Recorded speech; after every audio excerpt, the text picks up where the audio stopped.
All right, for today's video review, we're going to be taking a look at Transformers Generations Legacy Deluxe Class Decepticon Wildrider.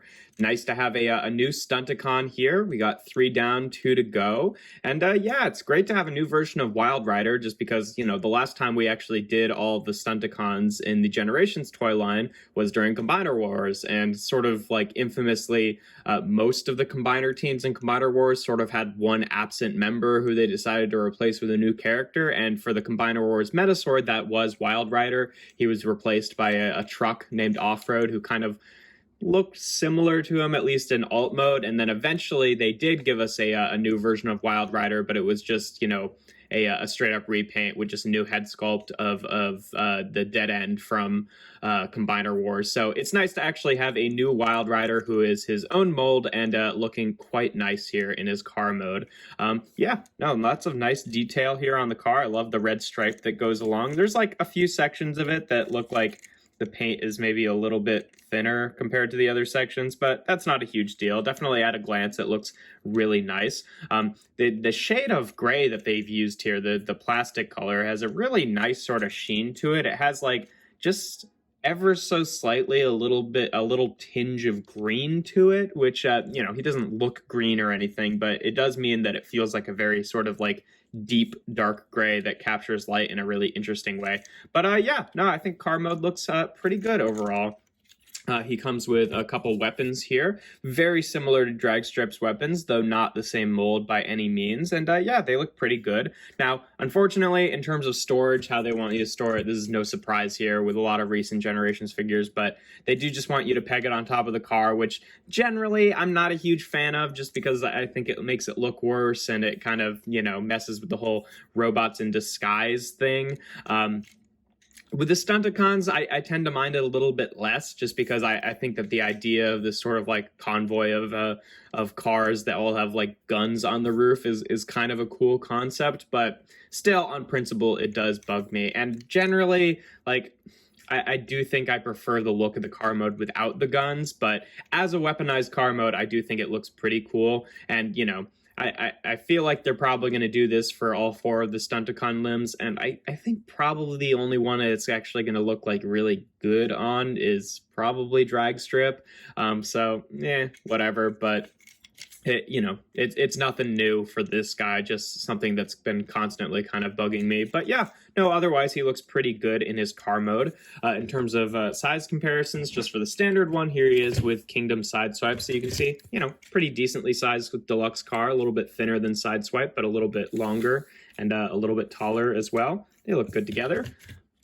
To compare him to some previous Wildriders, I don't actually have a Combiner Wars Wildrider, but here he is with Combiner Wars Dead End, who he shared a mold with, and Combiner Wars Offroad, who is sort of the stand-in for Wildrider in that in the original sort of Stunticon team. And yeah, you can see how the cars compare there. He's a little bit smaller, which I think he should be because it scales a little bit better with this sort of more recent scale that they've been doing deluxe cars in. But yeah, that's what he looks like with the 2 of them.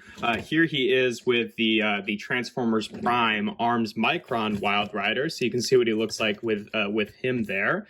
And then last but not least, here he is with Dragstrip and of course Motormaster, so we can see how the Stunticon team is looking so far. And yeah, I think they look pretty good together, all things considered. And you can see what I'm saying there with Dragstrip and Wildrider, how the I think that the two guns on top of the car looks a little bit better on Dragstrip, but I guess part of that is probably because being this kind of race car, he's a little bit less sort of like everyday recognizable, so it doesn't look quite as weird to have like the extra weapons on him, whereas like the kind of swooped back car, these jut out a little bit more. But yeah, I think they look pretty good together, all things considered. I'm sure that there's some way you could store all of their individual weapons like inside his trailer. Like, I doubt there's places for them all to peg in, but you could certainly like, break the trailer in half here and just like let them all rattle around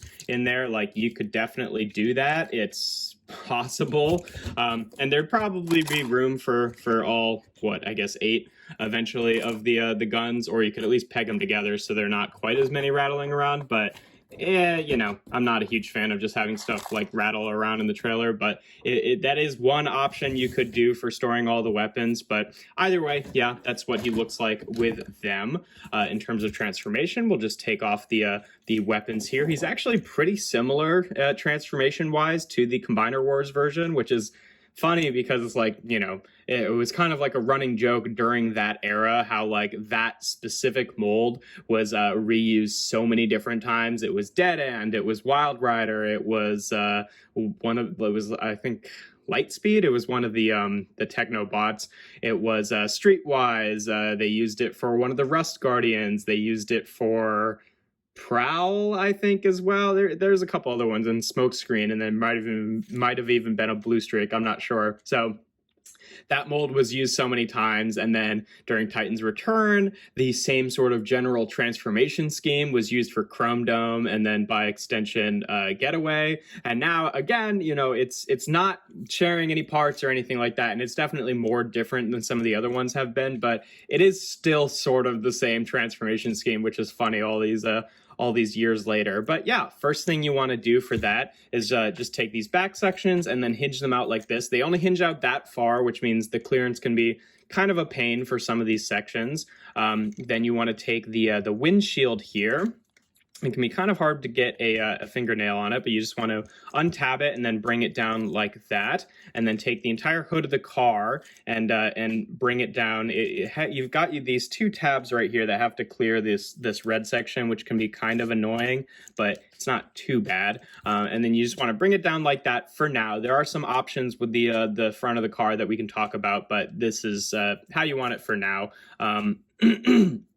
You know what? Before I do all this, I think we should close back up the legs, and we should actually bring him to the combined mode first, because this is a good place to do it, because otherwise we'd just be, you know, returning him to his car mode later. But basically for the combined mode, how you want it is you just want to untab the hood and kind of bring it down like that, and then bring the windshield down like that. And that's basically how he's supposed to be for his leg configuration. It can be kind of annoying to get, like, there's like parts of the front of the car here that get a little bit caught up on things, but you want it sitting like that so it can kind of, you know, loosely fall down like that. And then you can bring on the sections of Motormaster's trailer here, and you can use either leg, but traditionally I think, you know, Wildrider is supposed to be on Menassor's left leg. And basically what you want to do is you want to take these two holes right here, and they'll correspond to these two pegs right here, which is going to push in this button that actually closes up this panel like I showed off in the Motormaster review. Now, kind of strangely, the detail on the bottom of the, or on the leg here is, I feel like, sort of reminiscent of the bottom of the car detail on Wildrider himself. Like if you look at the, you know, this section here, it kind of looks like the chest plate, and then these sections kind of look like the bottom of the feet there, which I think is really, really weird. And I guess it's supposed to be implying that, like, you know, this is actually the bottom of the car that kind of stretches out to become the leg, which is, I guess, a bit of cheating, but like if you ignore what's on the bottom of the car, it doesn't really have to be cheating. And also, weirdly, it's upside down. Like this is actually the way that it pegs on, but this is the way that it lines up with the actual leg detailing itself, which is really strange. And it kind of makes me wonder, because this detail is the same on both legs of Menasor, so it kind of makes me wonder if maybe when we eventually do get Breakdown, because he's the only one that we actually haven't seen yet, I kind of wonder if it's going to be a remold of this figure so that it kind of also matches that detail. I'm not sure, but either way, to peg this guy on, again, it's not this way, it's this way. You just you peg it on, and then these two tabs down here are going to correspond to these two little slots in his what will be his shoulders there. So you just want to correspond it there like that, and then peg it in like that, and it will sit just like that, so that the front of the car kind of sits down and completes the heel of the figure. And yeah, you know, that makes pretty good leg there. And then again, if we bring on the rest of Menasor here, we can plug him on so we can start to see what the leg detailing is going to look like once it's all said and done here. And yeah, still, you know, I mean, you know, we talked about this in the Motormaster review, but still looking like a pretty nice Menasor here. But that is how that works. So obviously to take it off, you just unpeg it. Now I have noticed that there are kind of starting to be stress marks on the gray plastic here where you peg it in, which is a little bit scary, since that connection is, I think, going to be kind of important, because it can't just like loosely peg onto that, just because like it has this button that is spring loaded. So if those pegs like, start to crack and become weak, I'm a little bit worried that this will start to just like eject off of the back of Menasar's leg. Like, so far it feels pretty tight, but I guess just be kind of careful when you're removing him too. Like, you don't want to pry it off too much that way, because like you can see on one side it hasn't really started to happen all that much, and on this side it looks a lot worse there. Like, I don't really mind the visual of it. I mean, I wouldn't prefer that it's there, but it's not the end of the world. I'm just more worried about the stability aspect, but so yeah, to continue on with transformation, like I showed off earlier, you just want to unfold these flaps like that, bring the hood of the car past past these two little slots right there, so it can sit down like that. Then you want to take the arms, and unlike the original Combiner Wars mold where this kind of wrapped around the arms, there's really not the clearance for that. You sort of have to bring the arms up so that these pieces have clearance to flip around the other way. So yeah, you just want to bring the arms up like that, which allows you to untab this section and then flip it around like this. And then you want to flip it around at the knee joints itself, which are actually pretty tight. They're on these like, pretty heavy detents. So you just want to click those each into place. It can help if you separate the legs and just do them one at a time. I don't know why those joints are so tight, but it's kind of annoying. But yeah, once you have them in place like that, then you can close the leg panels back up and then bring down the feet. Then we can rotate them around at the waist. Take the arms, they just fold down, and then you flip out the hands from the inside here. Again, like a weird holdover from like not even the combined, like this again is not the Combiner Wars mold. It just shares like a sort of transformation skeleton. But one of the weirdly perplexing things about the Combiner Wars mold and then like the Titans Return Chrome Dome mold is why the hands are on detents. And this guy does that too, which is strange. And then last but not least, you just want to take the chest plate, fold it down, and then flip out his head, and then fold that back up. And there you have Wildrider in his robot mode. Now, they do want you to, the front of the car here has these separate hinges on it where you can untab it and then bring these sections down sort of below the windshield. And by default, that's actually how they want you to do the transformation to, like, I don't know, they've said it's supposed to make it look like a cape or something. I don't know. I think that this is just kind of unnecessarily makes the robot kibble look a little bit messier. Like, it makes for a kind of neat shape here, but I don't know if it really improves the look of the figure at all. If he's going to have a big backpack, I'd sort of prefer it just be like the car part of having the front of the car there. So generally, for myself, I just keep it like this. I think that's a little bit cleaner and it looks a little bit less out of place. But, you've got that option there if you want to use it. In terms of articulation, the head here is, I don't think it's on a ball joint. It seems like it's just on a swivel, and certainly it only has the range of a swivel. So you can rotate that around. The shoulders here are on swivels like that, and then can hinge out to the side. He's got a bicep swivel right there. About 90 degrees of bend at the elbow. The wrists can only move in a little bit. The waist has a cut there, and then his hips can go forward and back and out to the side. He's got a thigh swivel, about 90 degrees of bend at the knee.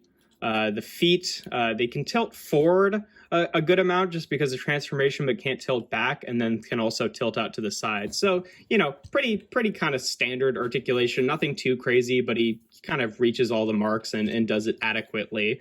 Obviously, you can give him his guns here, which he can hold in his hand. Now, again, unfortunately, they don't really have a super fantastic place to store. The only place that I've found is basically just where they were in vehicle mode. Like, I guess if you really wanted to, you could plug them onto to the front of his legs here, but you know, that looks bad. But he does have those peg holes on the back of his legs still.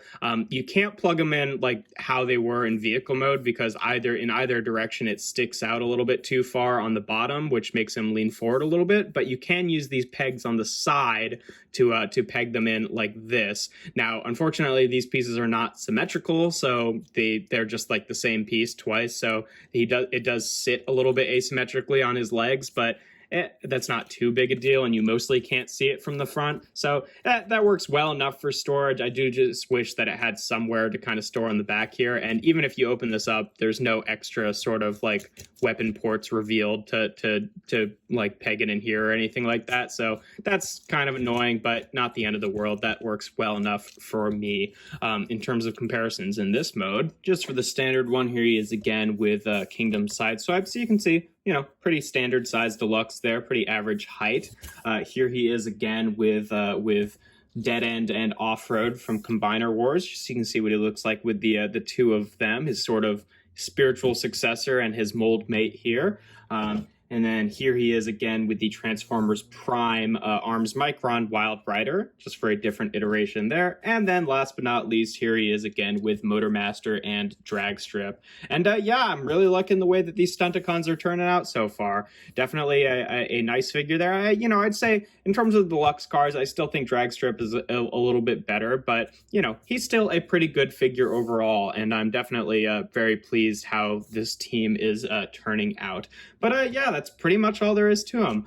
He's a nice figure. He's not perfect, and he's got like a couple weird decisions going on with like the whole hood thing, but it's completely ignorable if you don't want to take part in that. Yeah, no, he makes for a good Menasor limb. I really do hope that, you know, these peg holes don't crack over time, because that would be a huge bummer. But again, like, I guess you just have to be kind of careful when plugging him onto Menasor himself. But yeah, no, that's pretty much all there is to him.